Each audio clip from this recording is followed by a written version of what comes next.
ఏడాదికో వైవిధ్యం, ఏకదంతుని రూప నేపథ్యం, 70 అడుగుల ఎత్తైన ఖైరతాబాద్ మహాగణపతి విశేషాలు. కోల్కతా అత్యాచారం హత్య ఘటన నేపథ్యంలో తీవ్ర ఆరోపణలు ఎదుర్కొంటున్న ఆర్జీకర్ మెడికల్ కాలేజ్ మాజీ ప్రిన్సిపల్ సందీప్ ఘోష్కు సుప్రీంకోర్టులో చుక్కెదురైంది. అవినీతి ఆరోపణలపై సీబీఐ విచారణను సవాల్ చేస్తూ ఆయన దాఖలు చేసిన పిటిషన్ను సర్వోన్నత న్యాయస్థానం డిస్మిస్ చేసింది. దీనికి సంబంధించి కలకత్తా హైకోర్టు విచారిస్తున్న ప్రజా ప్రయోజన వ్యాజ్యంలో తనను కక్షిదారుగా చేర్చాలన్న ఘోష్ విజ్ఞప్తిని సైతం సీజేఐ జస్టిస్ డివై చంద్రచూడ్ నేతృత్వంలోని ధర్మాసనం తోసిపుచ్చింది. ఓ నిందితుడిగా ఆయనకు ఆ అర్హత ఉండదని స్పష్టం చేసింది. కోల్కతా ఆర్జీకర్ మెడికల్ కాలేజ్ మాజీ ప్రిన్సిపల్ సందీప్ ఘోష్కు ఈడీ హీట్ తగిలింది. అవినీతి ఆరోపణల కేసులో ఇప్పటికే ఆయన సీబీఐ కస్టడీలో ఉండగా తాజాగా ఎన్ఫోర్స్మెంట్ డైరెక్టరేట్ రంగంలోకి దిగింది. సందీప్ ఘోష్, అతని అనుచరుల ఇళ్లలో సోదాలు చేపట్టారు ఈడీ అధికారులు. కోల్కతా, హౌరా సహా 7 చోట్ల ఏకకాలంలో తనిఖీలు చేశారు. ఆస్పత్రి data entry operator Prasoon Chatterjee ఇంట్లో కూడా సోదాలు జరిగాయి. ట్రైనీ డాక్టర్పై అత్యాచారం, హత్య జరిగిన ఆర్జీకర్ మెడికల్ కాలేజ్ హాస్పిటల్కి ప్రిన్సిపల్గా ఉన్న సందీప్ ఘోష్ అనేక ఆర్థిక అక్రమాలకు పాల్పడినట్టు ఆరోపణలు వెల్లువెత్తాయి. దీనిపై విచారణకు బెంగాల్ ప్రభుత్వం ఎస్ఐటీ ఏర్పాటు చేయగా కేసును సీబీఐకి బదిలీ చేసింది కలకత్తా హైకోర్టు.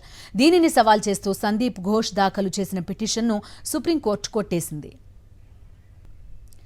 దేశవ్యాప్తంగా సంచలనం సృష్టించిన కోల్కతా హత్యాచార కేసులో సీబీఐ ముమ్మర దర్యాప్తు చేస్తోంది.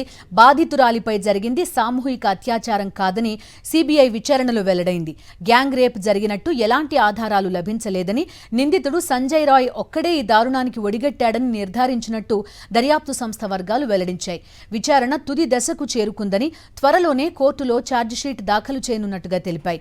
ఆగస్టు 9న ఆర్జీకర్ మెడికల్ కాలేజ్ హాస్పిటల్లో పీజీ వైద్య విద్యార్థినిపై అత్యాచారం, హత్య జరిగాయి. కోల్కతా పోలీసుల దర్యాప్తులో అనుమానాలు వ్యక్తం కావడంతో కేసును సీబీఐకి అప్పగించింది కలకత్తా హైకోర్టు. అసెంబ్లీ ఎన్నికల వేళ హర్యానాలో బీజేపీకి రెబెల్స్ బెడద తలనొప్పిగా మారింది. రెజ్లర్ యోగేశ్వర్ దత్ సహా పలువురు ఇప్పటికే పార్టీకి దూరం జరగ్గా తాజాగా భారత సంపన్న మహిళ సావిత్రి జిందాల్ కూడా రెడ్ ఫ్లాగ్ ఎగరేశారు. హిసార్ నుంచి స్వతంత్ర అభ్యర్థిగా బరిలోకి దిగాలని నిర్ణయం తీసుకున్నారు. ఇటీవల కమలం పార్టీ 67 మంది అభ్యర్థులతో ఓ జాబితా విడుదల చేసింది. అందులో హిసార్ టికెట్ని సావిత్రికి ఇవ్వలేదు. రాష్ట్ర ఆరోగ్య శాఖ మంత్రి కమల్ గుప్తాకు కేటాయించింది. దీంతో స్వతంత్ర అభ్యర్థిగా బరిలోకి దిగాలని డిసైడ్ అయ్యారు సావిత్రి జిందాల్. హిసార్ తన ఇల్లు లాంటిదని, తన చివరి ఎన్నిక హిసార్ నుంచే పోటీ చేయాలన్నది తన ఆశ అని చెప్పుకొచ్చారు. సావిత్రి జిందాల్ నిర్ణయాన్ని ఆమె తనయుడు నవీన్ జిందాల్ సమర్థించారు. ప్రస్తుతం ఆయన కురుక్షేత్ర నుంచి బీజేపీ ఎంపీగా ఉన్నారు. ప్రముఖ పారిశ్రామిక కుటుంబానికి చెందిన సావిత్రి జిందాల్ ఆస్తి మొత్తం $39.5 బిలియన్. కర్ణాటక రాజకీయాల్లో వరుస కుంభకోణాలు కలకలం రేపుతున్నాయి. ఒకవైపు ముడా స్కామ్ సిద్ధు ప్రభుత్వాన్ని ఇబ్బంది పెడుతుంటే ఇప్పుడు విపక్ష బీజేపీ చిక్కుల్లో పడింది. కోవిడ్ సమయంలో కోట్ల రూపాయల మేర అవకతవకలు జరిగినట్టుగా తాజా నివేదికలు వెల్లడైంది. జస్టిస్ జాన్ మైఖేల్ కమిటీ ఈ రిపోర్ట్ని రాష్ట్ర ప్రభుత్వానికి సమర్పించింది.